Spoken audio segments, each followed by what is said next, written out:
He beats his man to the left pylon. Touchdown, Washington. Sound the siren. Husky Nation knows that sound means one thing. The Dogs are making noise. For anyone who has been inside Husky Stadium on game day, they know they'll hear the siren when the team runs out. They know they'll hear it when the Huskies score. The wailing of the siren will ring out.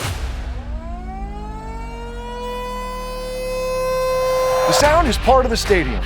The sound is part of some of our greatest memories. From the 1970s when it became a fixture of game day, to today, the stadium's centennial year, the siren still sends chills through Husky Nation.